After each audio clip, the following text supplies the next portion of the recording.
Picture this. You wake up in the morning. You're starting a new job. You walk over to the mirror and look at yourself. You hear, "How did you trick everyone?" You sigh. You brush your teeth. Everyone knows you're stupid. You get dressed. You're a fraud. You continue onward, smiling through your job, constantly hearing these nagging questions in the background. You go home at night and keep hearing this. Your confidence is shaken. You can't write your work. You feel even worse. The thoughts are right. You wish you were different. You wish you were better. How do you deal with this? In today's self-help podcast episode, I detail an internal conflict that I went through about reframing my negative thoughts, which started in graduate school with perfectionism.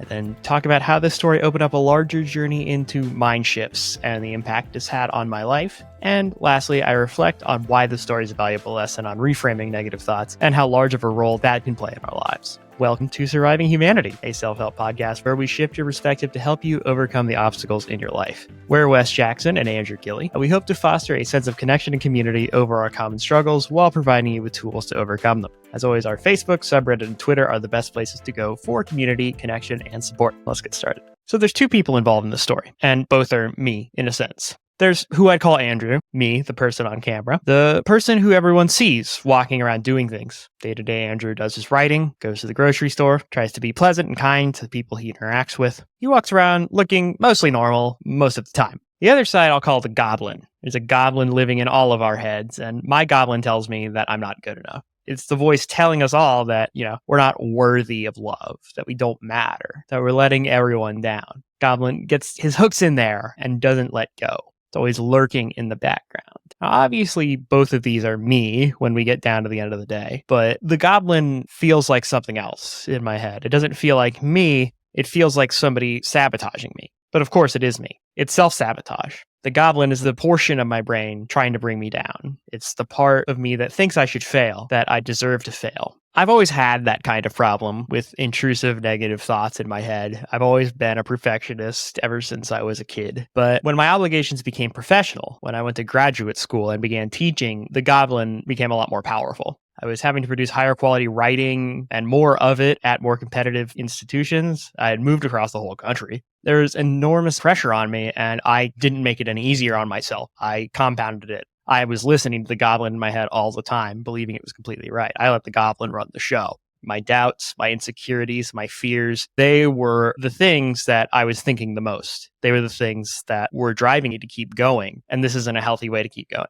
The first day of classes at graduate school, I meant to meet with the professor that I would be assisting. My stomach was churning like it was full of live eels. I was walking through downtown Atlanta with anxiety racking my body and brain. And all I could think about was what the goblin was telling me. How did I get here? This isn't me. I'm not smart enough. This isn't something I could do. Those thoughts kept compounding on each other and churning away until I got physically sick and threw up in the bushes outside of the building. The anxiety just was so utterly overwhelming, and I didn't really deal with it. I didn't take the time. The feelings didn't go away, but I still had to go to class. I still had to teach. I still had to work. So I just had to suck it up. It was a sink or swim dynamic, and I wasn't exactly doing either. I wasn't underwater, but I certainly wasn't doing well, because it wasn't really about philosophical aptitude at that point. It was about learning how to be a professional, how to do academic work as a career. And that was difficult for me because there's a lot of ego tied up in that, because a philosophy paper, in some sense, indicates how smart you are, how well you can think. That's the impression a lot of us get. So if you fail, if you're thinking badly, that feels like a reflection on your intellect. Of course, that's not necessarily true. If you're dealing with something you've never looked at before, no matter how smart you are, it's going to be new to you. You're going to have difficulty. But my thoughts were dominated by negativity, by the goblin telling me that I wasn't smart, that I'm lucky, or that people just felt bad for me, so they were being nice to me. There was a disconnect in what I was being told at the university. You deserve to be here. That's why you're here. Everyone struggles. They were very understanding about that, but the goblin in my head told me I was still uniquely bad. Everyone else felt like imposters, but they weren't really. I was the real one. Other people had those feelings, but I was wrong to have them. There was a double standard here that was created by the goblin because those negative thoughts kept churning in my head, letting in that little bit of negativity at a time. So I turned to what I always used to do in school, which is be a perfectionist. Perfectionism in general is the idea that if your work is perfect, then you'll be free from any shame or judgment or criticism. If you hand in a perfect A paper, whether you're in fourth grade or in your PhD program, the idea is if you hand in something perfect, then you won't have to deal with any feedback. And if you don't have to deal with any feedback, you can keep your ego safe. Now, the problem is this isn't really how reality works. Perfection is not a real thing. What's going on is it's defense mechanism wrapped up in a nice sounding package that makes you seem and feel like you're dedicated to work. Of course, I want my paper to be perfect. Why wouldn't I? So it sounds good, but there is nothing perfect, and it's not about other people, even though it seems to be. Because what you're doing when you're being a perfectionist is you're trying to control other people's perceptions of you. You're trying to make sure that people react to you the way you want them to, and that's impossible. You can't control people's reactions. And I wanted my advisors to be impressed with my work. I wanted my teachers to like it. I wanted my colleagues to like it. I wanted to do a good job teaching my students. I felt that if I was perfect enough, then I wouldn't have to feel bad about messing up or anything like that. But if we reality check that for a moment, my professors have seen hundreds, if not thousands of papers and given thousands, if not tens of thousands of comments. I'm a minor part of their lives. It's not about me. They're helpful, they're nice people, but their comments aren't centered around me or my conception of my ego. So it's not really about them. I'm trying to appease the goblin in my head. The goblin's telling me that everybody knows I'm bad unless I can convince everyone I'm perfect. And that's a waste of time. Perfectionism is a waste of time. It kills internal motivation because it just ramps up the anxiety even more. I was already anxious just walking around. The anxiety being juiced by my goblin, just constantly putting negative thoughts in my head about how I'm a failure, about how I'm not smart. So I just powered through. I use unhealthy coping mechanisms, mostly alcohol, to just power through the stress and get my papers done and get my teaching done. I wasn't drinking on the job or anything, but alcohol was just the easiest release from all the stress that I built up by having the goblin in my head all day and doing nothing to change those thoughts. And perfectionism only ever got worse. Because if you fail to be perfect, and you will, of course, fail to be perfect because perfection does not exist, and you resolve to fix it by becoming even more perfect the next time, which is even more impossible. And there's no way to the end. You just keep not feeling good enough, and it just lets the goblin run away with your brain. So like everything, I got out of this through the love and support of my wife and my friends and my family.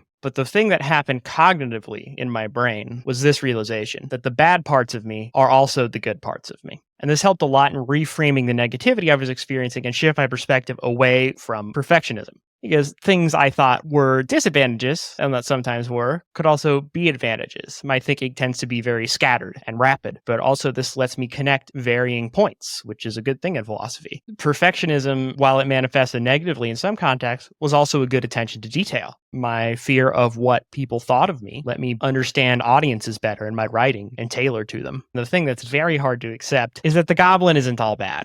The messages are bad, they mess with my brain, and that's not what I want. But the parts of me born of insecurity also give me other things. Being overly attentive to detail has a light and a dark side. It's up to us to use our goblin, to treat it as one thought in your head. The problem comes when we give our goblin the power over us, when we treat those thoughts as more than they are. This is important to reframing every thought, essentially. The recognition that thoughts are just thoughts. They aren't real unless we give them the power to be real. Just understanding the goblin, knowing what it is, being able to identify, oh, there's the goblin again, telling me that I'm not good enough, telling that story. That's a powerful reframing because it separates you from the thoughts. It doesn't have you identifying with the goblin. It's acknowledging it. You don't want to ignore it. You can't ignore it. It's always going to be there nagging. But if you don't give it any more power, that's all it is. A little bit of a nag. Those feelings can drag you down if you let them. But they're just feelings, just thoughts in the brain. Nothing more, nothing less.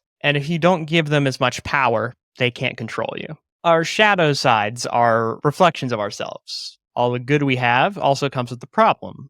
We're all complex, multifaceted beings. Kind people are vulnerable. Strong people burn out. Sad people are empathetic. Selfish people can be smart, and so on. I can't create an Andrew that's just the things I like about myself. I can't just exercise the goblin out of me. My doubts and fears are as much a part of me as my hopes and dreams. When I understood this and started seeing myself as a more holistic individual, as a whole person, I stopped seeing a goblin as the negative part of me It's just one thing, one thought I have in a day, or many thoughts I have in a day that are just part of the thousands that I do. That's what the brain does. It thinks all the time. So I don't over-identify with my goblin anymore. I don't try to give it all that power. I hear the negative thoughts about me not being good enough, about how if I'm just perfect, I can shield myself from criticism. I just have to take a deep breath and realize that is something that I think that maybe I should listen to sometimes. Most of the time, probably not. But without the goblin, I don't have myself, because the bad, nagging thoughts of the goblin are just the shadow side of the good, wholesome thoughts that I can have when I move myself away from that negativity. And of course, it goes without saying that my goblin was wrong. Many, if not most of my colleagues felt similar pressure. They opened up and talked about their fears and procrastination. They felt scared and alone and insecure.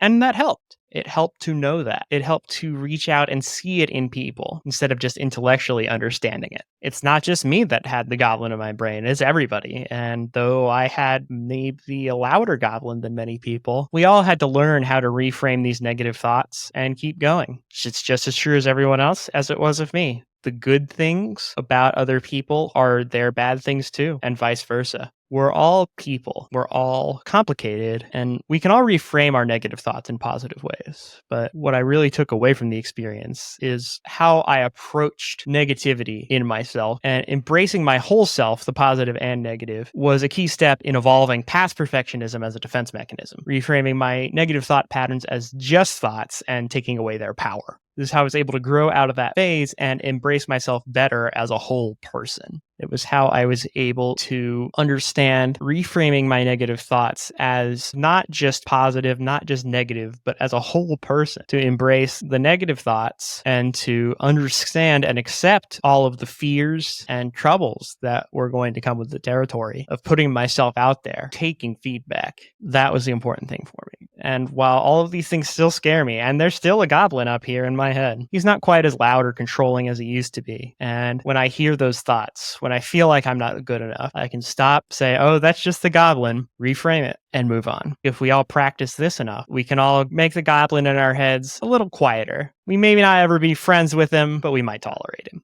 Thank you for listening, and tune in next Tuesday, where I'll be talking with Wes about how the story is just one part of a much bigger conversation on mind shifts. And if you want to help support us, please join our exclusive monthly book club on Patreon. Share the podcast with others, and don't forget to follow, rate, and review us on your favorite podcast platform. And before you go, if you feel like you could benefit from a boost to your morale, why not give our 7-day self-confidence challenge a go? For only $7, you'll get exclusive access to content that will help you determine your core values and strengths, reframe negative thought patterns, and break old habits to build new ones, all while setting realistic personal development goals. Links to our Patreon and the challenge can be found in the show notes. And we will see you next week.